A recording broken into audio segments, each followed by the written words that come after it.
GSL Season 3.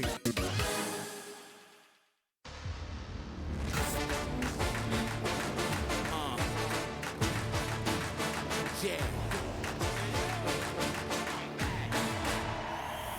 You never take me alive. The king is alive.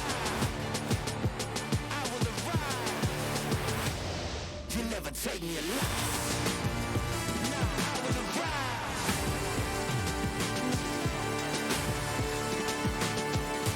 I will arrive. Africa TV, Freak Up Studio, live. 2022 GSL Season 3.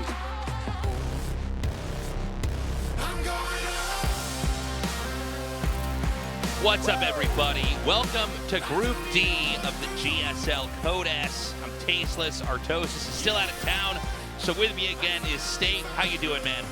Doing great, man. Group D is looking really fun. Excited for another day of StarCraft action here at GSL. And yeah, Dan's still in Canada, so you guys got to bear with me a little bit longer. But I'm excited to be here casting, man. It's been fun. Good casting with you. It's been a lot of fun. Today should be another interesting one. We do have Creator playing today. Yeah. You know, we were looking at Protosses last season and the season before even, who might actually be able to come and take the whole thing. Creator getting to the finals of GSL Season 2, losing to Rogue. He's been hungry to try to come back and redeem himself. I guess it was Season 1, actually. Yeah, Sorry, Season 2. Season 2, we had Hero actually come out and kind Defeat of Maru. cut the line, so to speak, and come out on top. So I'm interested with Creator specifically going into this season and seeing how well he can perform.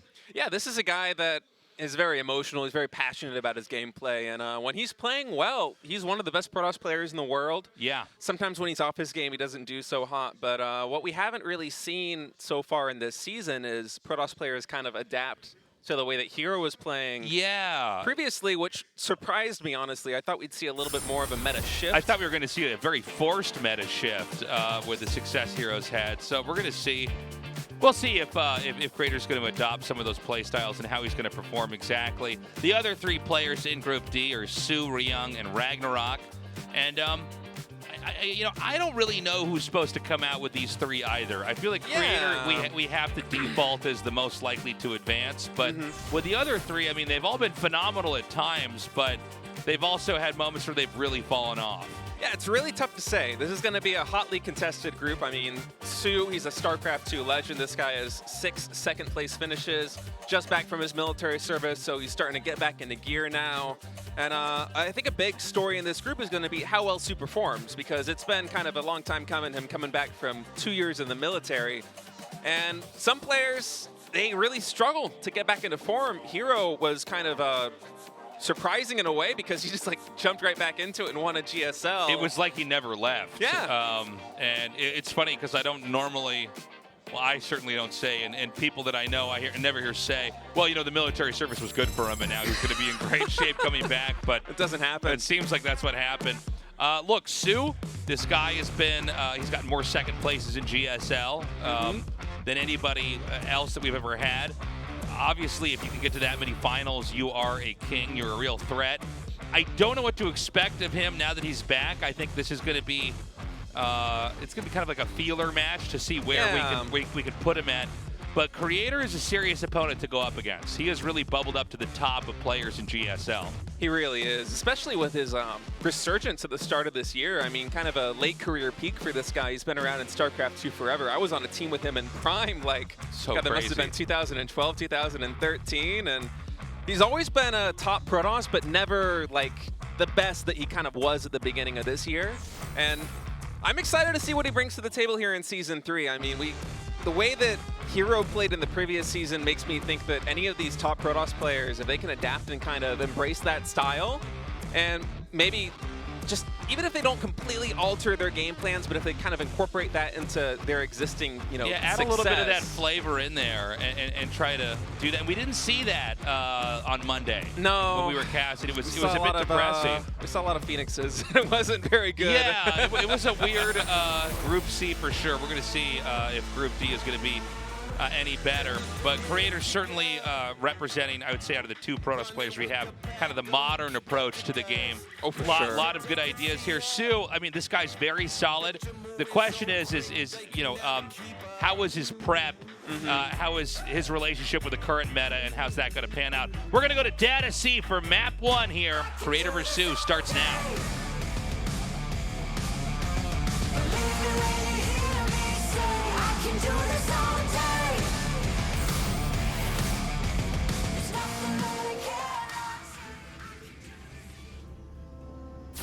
Team NV, Creator.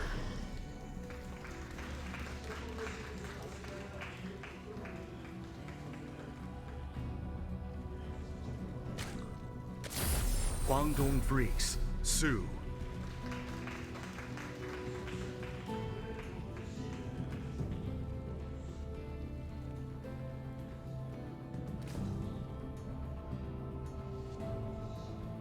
This is definitely the matchup that I'm most excited to watch tonight. Creator versus soO. I'm really curious what we're going to see out of soO coming into this GSL season. Yeah, you know, one thing about soO that I've always noticed is that, I mean, Took me 15 goddamn Hell years to yes. finally watch StarCraft live in Korea. Thank you, man. Welcome. I got to meet that guy before the show started. He came in here super early. Welcome, glad you could make it. Just to go back a second to what I was thought I was going to share. Yeah. One thing with soO, I mean, he's got strategies, but I am inspired by how good he is tactically.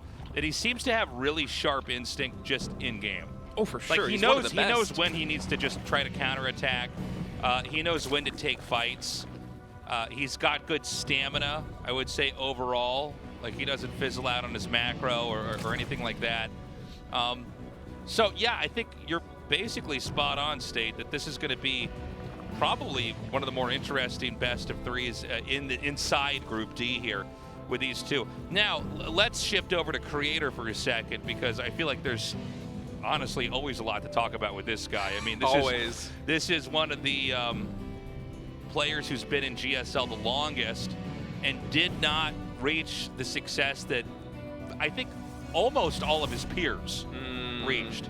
You know, it's one thing to be playing for this long, but usually in the decade plus this show's been on, we've seen the rise of all sorts of different players. And the rise and the fall, really. A lot of Sure. players have had peaks where they seem to be, you know, contenders for GSL championships, even if they didn't win one. Whereas Creator has always been a top Protoss, but it wasn't really until this year that he finally kind of came into his own and was able to reach that finals. And it's exciting for him because he did it at a time where, I mean, keep in mind, Hero hadn't won his GSL yet. We still were, what, 5 years or something without a Protoss champion in GSL. So Right. Creator rising up to the occasion was such a huge story. So him being able to succeed in kind of an outdated meta where Protoss wasn't as strong as it is now, especially in this matchup, PBZ, I'm eager to see what he brings today, because this could be the start of a really successful season for him. He had a phenomenal season 1, got to the finals, and look, there's really no shame in losing to Rogue. Like, Rogue or Maru in GSL is like, that's usually who you lose to, and you can ask soO about that here. He's certainly been in his share of finals, but the thing with Creator is that he is, if we put him on a spectrum of the players that like are not emotional like Maru, on the opposite end of that would be Creator, who's extremely emotional. You can be emotional and be good. You can be not emotional and be good, but you can also be emotional and it'll feed into, you know, bad play. Absolutely can. And so, you know, I think one of the things with Creator and watching him is that he's been very much focused on trying to master himself emotionally. And you know, he had a great run, but he also had a crushing defeat in season 2. He did. And you know, ask the headset. It was rough, man. We got a new one after that, but you know, he's turning a new leaf here. He's back in this, but he's always put a lot of pressure on himself. I think more so than anybody. He just, you gotta kind of feel for him too, because it's taken him so long to kind of get to that level, and now it's like he's at the precipice, right? He's at the precipice of greatness. So close. I mean, that's like a life goal, right, to win a GSL. He wants it so badly. We got 4-gate Glaives coming out now. The Warp Prism is around, so these Adepts, they will take damage, but they will not be killed. And soO has a really good idea of what's going on right now. Catching these in the middle of the map and actually even delaying the warp in on that warp prism is going to be helpful. But Creator does have a Dark Shrine behind this, so this is a little bit of a different take on what we usually see from Forget Adept play. And I was going to say, that pylon doesn't look like it's blocking all the way. Yeah, I think he had to double that up in order to plug that entrance up. So yeah, 4-gate Adept play. He's going to be able to snipe this Roach. Oh, I guess not. He's going to get away. Barely getting away. Now this is going to be the 4 DT warp in, but there's already a Spore Crawler here in the main base. Now the Adepts are going to try and find some damage here at the third. Already picking off 2 drones. Adepts coming in. They're focusing down the Spore. Quarter health right now. A little bit more transfuse left in the bag, but that's going to go down. And this is looking really good for Creator, actually, kind of catching soO with his pants down. These DTs are doing work. 13 drones going down. Yeah, this is an insane amount of damage. The counterattack's coming, but he's already plugged that up again. And I mean, the Spore's going to come over here. We'll see how quickly he can try to target this thing down, but he can also just rotate around it and away from it. And I mean, one Spore isn't going to fix this anytime soon.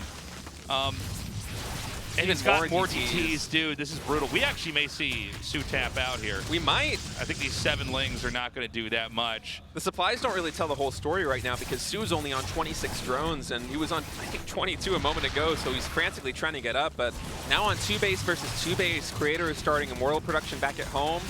Getting some counter damage, though, is soO with these Lings. 5, 6 probes going down, and that helps a lot. This is actually more than I thought he was going to get. Yeah, that was a surprisingly high number to get. He's going to basically throw everything at him. No, he's going to pull back now. I don't think he has an Overseer. I don't think he has a lair, so he can't really move out on the map. You're right. I mean, there's no real... That's going to be it. Creator with a very technical takedown. I felt like I honestly, guys, I was kind of planning for a longer game. I'm sorry. I was trying to build the story here. Let me talk about that build for a second. You know, when you go 4-gate Adept, Zerk can hold it. It's not that easy, but they can also cut corners when they do it, and I think that's what makes the DTs so strong, is that you get blindsided by that. It sets up to look one way, and then you get hit. You know, as Glaives finish, you're just focused on stopping the Adepts. There was a Spore as sort of a safety mechanism, but it wasn't guarded. So the DTs came in, and that basically won the game. The Spore was almost positioned to kind of shut down a Warp Prism coming in from dropping in Adepts or warping in more Adepts. Right. And because of that, it was on the edge. On the edge of the base, the GTs just waltz on up and they mow it down. Didn't have enough transfuse, and Creator with a really nice technical win there, taking game number 1. Yeah, we're already going now into game number 2 on State's favorite restaurant, Inside Out Burger. Let's go.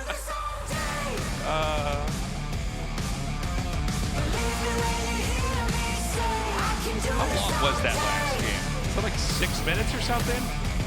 6 minutes, you can get a burger and leave. In and out, man. It's quick. Team NV, Creator.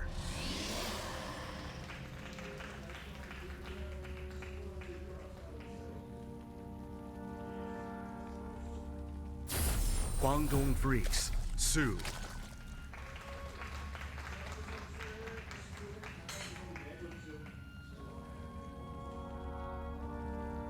So, good planning here from Creator.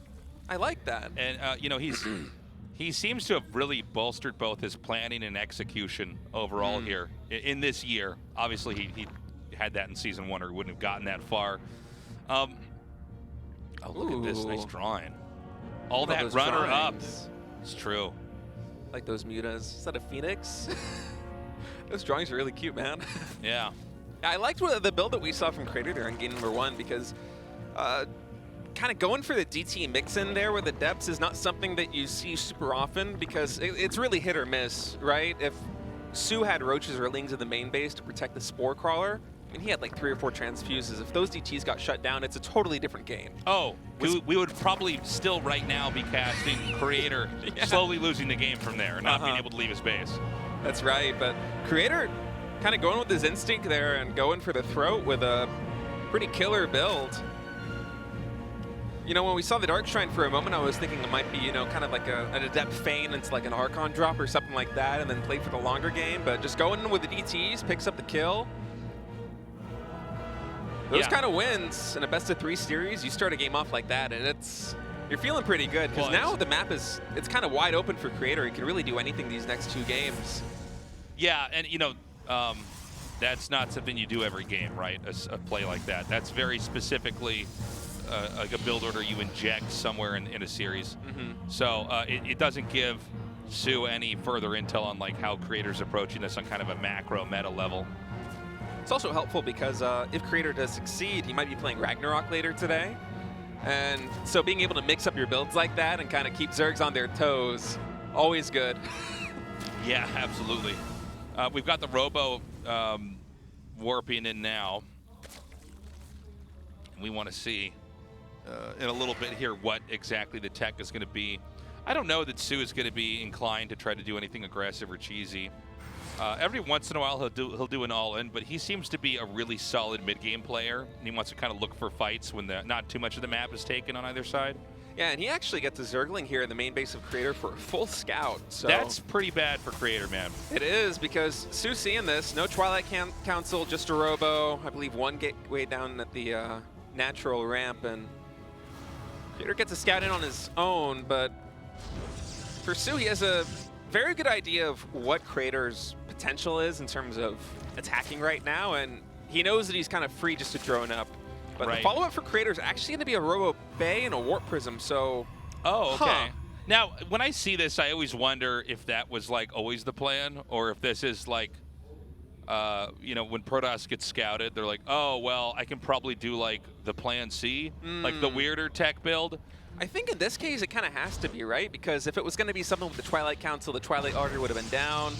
Yeah. And we don't really see, like, four-gate Robo with a Prism getting anything done. It's usually going to be with Adept Glaives like we saw in the previous game. So you have to think that this is something that Creator's not really doing on a whim. This is something that he's planned, that he's practiced, and it's going to be a Disruptor drop, it looks like. So we've had this in a couple games. Prism speed, too. Yeah, it's basically like a really powerful push. The timing of itself is already strong, but I think the real way that you can leverage this is with your control. I mean, if you get a couple of Disruptor shots, it's basically like the old Dragoon Reaver push in StarCraft 1. And it's funny because I remember when the Disruptor first came into the game, and Legacy of the Void's been out forever now, by the way, guys. But it's like half of StarCraft's history, if not more. Yeah, it's been around for a long time. But like when that came out, I remember thinking, oh, they put the Reaver in the game, but then it didn't seem like it was used like that. No, with the Warp it's Prism very much. different. And now here we are, and it is kind of used like that. All right, so Creator taking a third base now.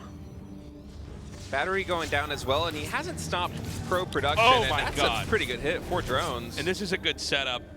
I thought it was going to be a 2-base push. I was wrong. I guess it's actually going to be just a harass into third base. I was thinking it might be that too, and the response for soO here is going to be Aspire, which if you want to chase down a speed Warp Prism, that's pretty much the only way. Yeah, well, this takes away the freedom the Warp Prism gives the Protoss. The Protoss has all the liberty in the world to basically just look for opportunities to get damage and then run away when things get uncomfortable. At the same time, though, this does pave the way for a potential future timing for Creator, because you see now he's getting his Twilight Council going, starting +1 weapons, he's switching into Colossus, and soO, if he goes really heavy on the Mutalisk, most of his ground RB is probably going to be like Roach Ling, emphasis on the Ling. Yeah. And if Creator hits like a really sick timing with like 1 Colossus, maybe even 2, +1 weapons and Blink Stalkers, that has kill potential. So we'll see if the game decides to go that way. I think a lot of it comes down to how much soO's going to commit on the Spire, because this could also just be to, spend like 500 minerals and 500 gas to kill that Prism. Sure.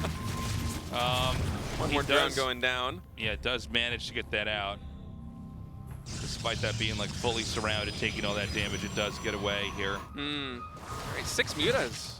Okay. But I think the Warp Prism is just going to be sent back, and this is going to be used to kind of facilitate reinforcements and probably micro-juggling with the Warp Prism itself. So he's going to push up here towards 12, I think, or is he going to try to wedge his way through this little narrow valley? I would think that he's going to go to 12, but I'm wondering, do we know if he saw the Spire? I didn't quite catch if he did. Oh, I think he did, but... Yeah, he's building a pylon in the middle of the map. I think he identifies that there's going to be a window here to potentially get damage. And yeah, he's cut probes at home, if I'm not mistaken. Yeah, 56. he stopped entirely. And, the cannon, it's going to cost a lot of time here. Yeah, it's going to be +1 blink. And kind of an odd move there by Creator. He like sort of shoved out and then force fielded and then ran away from his own force field. Yeah, this is dangerous place to push in. That first disruptor shot kind of whips, and the Warp Prism isn't here to pick it off, but luckily Creator's going to be able to retreat back on this bridge.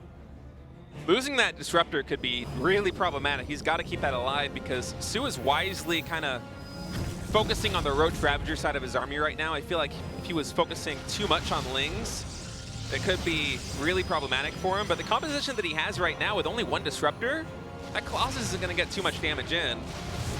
It's a tough fight for Creator, and he might not be able to push and get some damage in, but wait.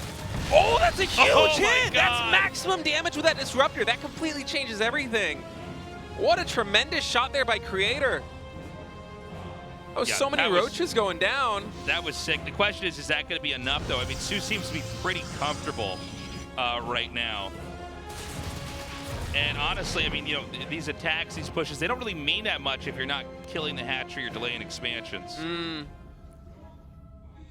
Oh, can he get this out? Oh my God, they go right by each other. So, you know, he's not going to keep making any more mutas here. The mutas are basically like enough to counter the Warp Prism. Zerg's going heavy into tech on the ground. I think we saw Hydra Dent just start before the tab changed. But Zerg doesn't have a 5th base yet. This is a game where they're both really powering quite a bit. Yeah, it looks like we're not going to be going into a timing anytime soon. Instead, just kind of building up his Creator. I say that and he starts moving towards 12 again. Well, he's going to do a little bit of both, right? He's going to take this base at 9 o'clock and then try to inch in.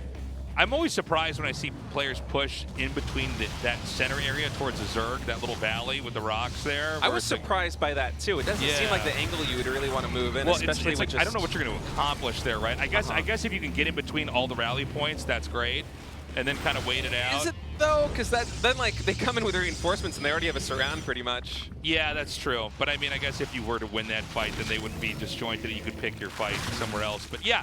Anyways, I'm always surprised to see it because I don't feel like we have that much success on it. I'm surprised by that as well. I really thought the move was going to be, you know, come in at 12, you have 3 sentries, you got maybe 4 or 5 force fields in the bag, you can sequester off any reinforcements coming in and just snipe the base. But, you know, as we continue to build up on both sides, I'm really liking the army that Creator is putting together, especially now that he's getting the Templar Archives, because, all right, soO now going for Lurkers and Vipers. He really needs these if he's going to contest with the force that Creator's mustering now, because this Protoss army, if these 2 guys go head-to-head right this second, I'm pretty sure Creator wins pretty convincingly. Well, you know, the other thing, too, is that soO hasn't taken enough of the map to basically allow himself to trade out effectively. Like, if Creator wins 1 big engage and stays ahead, what is to stop him from then going and killing off even just one base, and soO's probably going to lose the game. That's a good point, especially with soO only having gas tank like 150 now. That's largely because he just pumped a bunch of Lurkers, but yeah, the Remax potential isn't really great for either of these players right now, and Creator's been doing a fantastic job of keeping the creep under control. He's really fixating on this center spot on the map, and soO hasn't really been able to push the creep timbers past that bridge. And what? Huh. All right. What? What was that? Oh, it's the worst thing I've ever seen. I guess he wanted to open up supply. Maybe it's up for supply. Maybe it wasn't. Maybe it was thinking he could like snipe the hatchery and then I don't know and recall what away was. or something. But he like left 5 there, and I don't know, man. Like we're like attacking the hatchery and on drones. Yeah, I was like, yeah. No matter how you cut it, I'm like, well, that can't be the right play.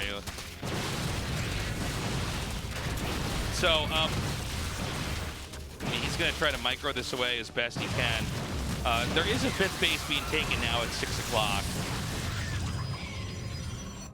Creator actually outpacing soO a little bit with the expansions here. Yeah, you know what this looks a little bit like? It's kind of like when Hero, what he would do earlier on in the game, where he kind of run around with some stalkers and just try to trade out and run away. Yeah, the last few minutes certainly kind of had that vibe, haven't they? And I mean, soO's now taking his 5th over at 3. But I guess neither side wanted to really attack into each other. So we're seeing these little scuffles where they're basically taking the units that aren't as valuable later on and trying to just get some value out of them and then rebuild the main maxed out army a little bit differently. like we see Templars coming in now and Storm about to finish. Creator is building a pretty powerful army now, too. 2 Immortals in production at a time, so he's got that second Robo, switching into Stargate and getting +3 weapons, and ooh, not able to get that Viper. Oh, he's going for it! Look at that blink. I don't know if that's a good trade. It's like 10 Stalkers for a Viper, but I suppose every bit helps. I'm not really sure what happened with this game here. It seemed like we were kind of building up to something, and then it just never came. And instead, we're just seeing these weird engagements. Where's Creator's army?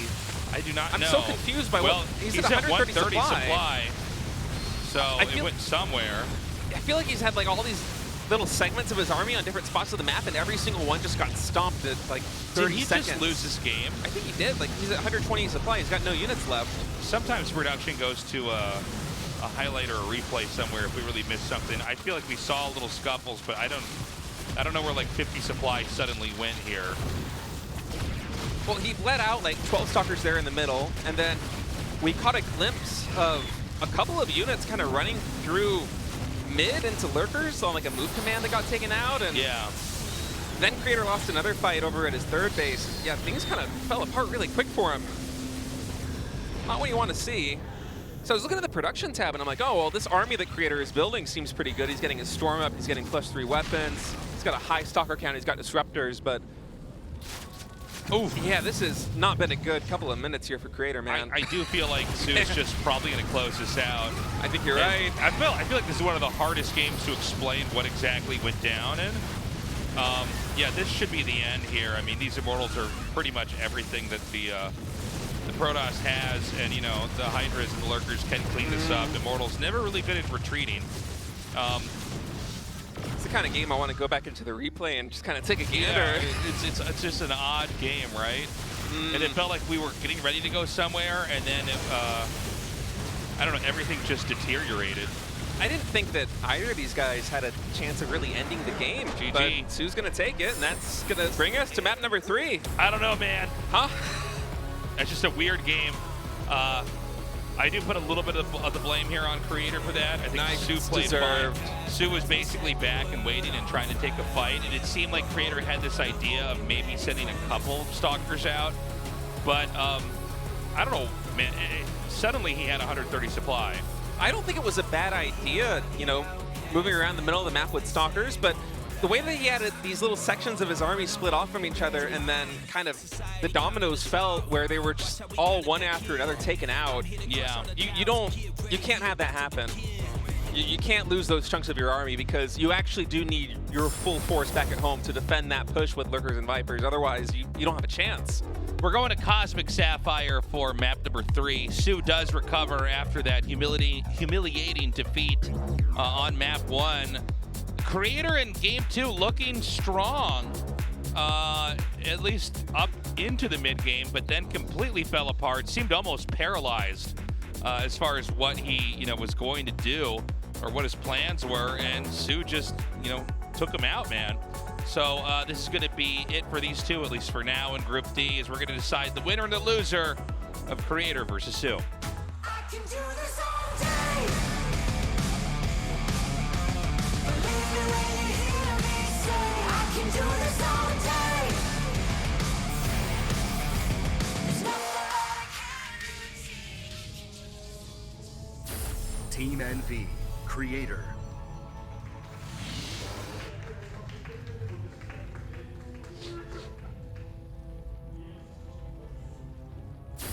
Guangdong Freaks, soO.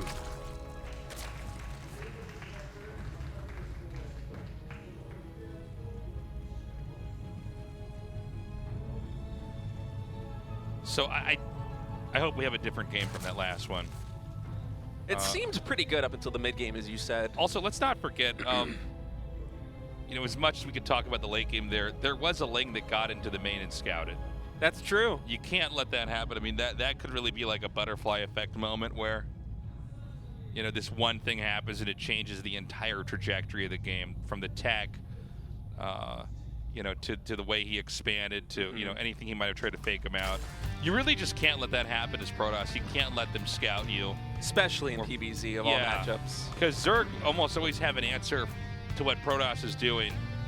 The advantage Protoss has is that, you know, they have a whole bunch of different hands they can try to play and can try to hide it. And the problem for Zerg is really kind of eliminating those possibilities one by one if you don't get that scout. Yeah. And playing just safe enough that you can kind of defend everything if you need to. Yeah. And then as you gather more intelligence, more information as the Zerg, whether that be through scouting or by seeing, you know, the opponent's army composition or something to that effect, then eventually you're able to kind of eliminate the possibilities that your opponent has and really hone in on exactly what drone count you're able to get away with. Right. And then getting that Ling into the main base, as you said, kind of eliminates a lot of possibilities. You know it's not going to be an Oracle coming in.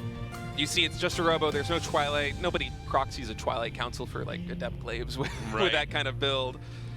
And so, yeah, that gave soO a lot of breathing room. He was able to drone up, have peace of mind, and, you know, Creator did get one good Disruptor hit. I think he got 4 drones there at the third base of soO, which is more than we usually see Protoss players get, but it doesn't make up for how much liberty he really gave soO there in the early game. So, yeah, Creator was kind of playing that one on the back foot, and he still looked strong until the mid game, up until things kind of fell apart for him. So we've got a Stargate this time around. So obviously, you know, the game's already taken a very different direction from what we had earlier. And, you know, when we saw Hero with his Stalker Oracle play, it did open up a little bit like this. We'll see if it's going to be like that this time around. This is an extremely big map. You can expand pretty far in both directions from your starting spawn point. Looks like it's 6 bases until you really have to contend, you know, go into the corners. So there is potential for this to be a long one. We're going for a Oracle opening here. 2 Adepts on the map right now. Yeah, it's a slow start for sure with these two. And it probably will remain that way unless somebody really decides to pull the trigger here.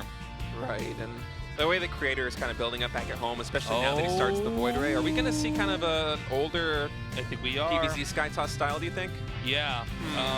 Not that you can't play like this, but this was definitely more popular last year and the year before, which is basically, you know, the Void Ray, and we do need to watch and see if he makes more than one as well, because the Void Ray, it's a powerful addition to your tech that does still leave the Zerg asking questions while clearing out, you know, scouts and stuff like that. But we second Stargate already. Okay, so that was, I was going to try to lead into this. Sometimes people get 1 Stargate and then they power up onto something else. In this case, he's going to actually get a 2nd Stargate, and we'll see maybe even a 3rd and do some kind of an air tech. Hey, he's going into Phoenixes now. Huh. All right, so a very different game than what we saw in the previous 2. The Phoenix transition also is something that can really catch the Zerg player off guard if they're not prepared for it, and we'll see if soO's defense is going to be ready. Oracle coming in now. I believe it's only picked off 3 drones so far, not able to get a 4th, as soO's defense, even without Spore Crawlers, has been fantastic so far. Almost lost that that Oracle too, by the way. I mean, it can't really take he does lose it. Oh, man. soO brings his queen almost off creep to take that down. And now let's not forget, man, Creator, I mean, this guy does tilt sometimes. It's been his enemy in the past. In this game, and, you know, honestly, when I saw the Void Ray, I was thinking, is he going to make a couple more Voids? But he's actually gone into Phoenixes in pairs, which is interesting. Yeah, and he's banking them. He's got 3 at home right now. And the question I'm asking is, when is he actually going to move out on the map with these? Because you don't want to wait too long. 7, I think, would be the absolute maximum, but it wouldn't surprise me if he comes out with 5, right? Yeah, okay, it's going to be 5. See him moving across on the minimap now.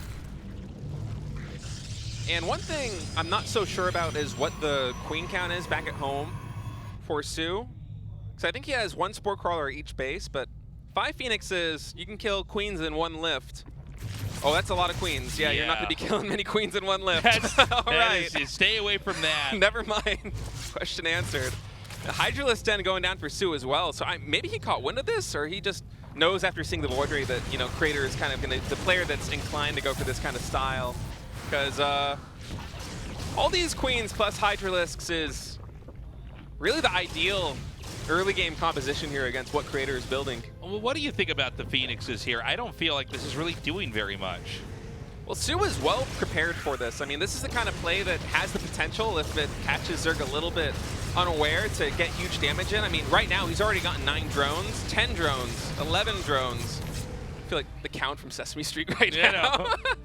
But like this is not bad damage. It equalizes the worker count. And again, this isn't really ideal either. That was a lot of queens there for soO, and he's well protected against this. So it's the kind of play that, you know, can have a potential high payoff, but as things are right now, it's a little bit dicey because soO, with all the anti-air that he's got, plus going into Hydralisks this early, could open up some potential timings.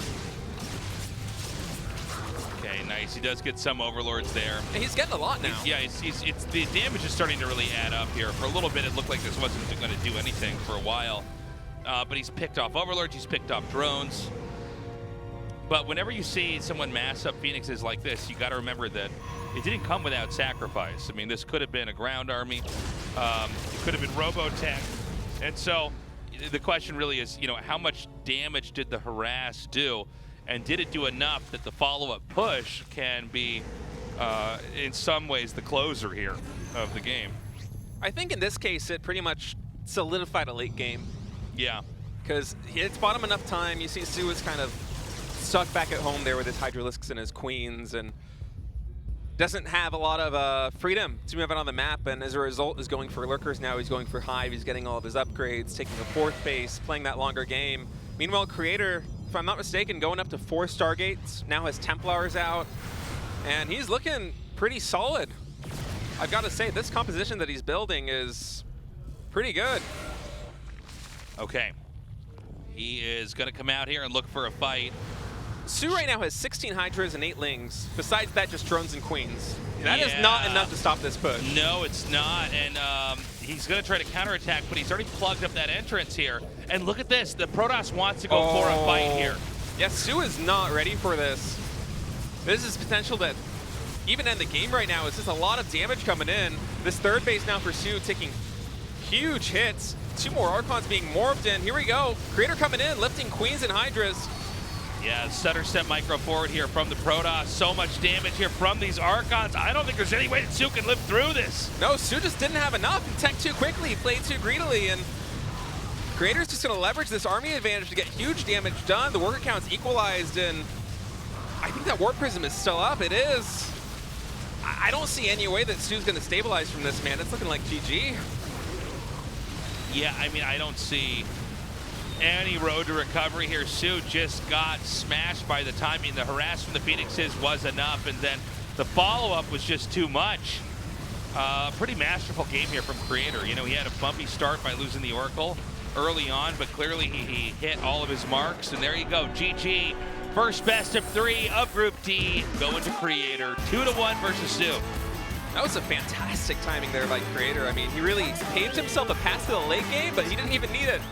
He just had the whereabouts to realize, oh, soO is kind of overplaying his hand. He's playing this greed card too heavily. I can just go check this greed and kill him. And to pursue him all the way to the natural too, not to just kind of dive on the hatchery and run away and expand, but to say, no, let me just take out the core of, you know, what he's got. Let me fight the Hydras. Let me kill the queens. And soO is now in the loser's match. Again, still able to hang, I think, with Creator here. We saw that in game 2, but honestly, Creator is the better player. Guys, up next, TVZ, Ryung versus RagnaroK. We're going to go to that after this short break.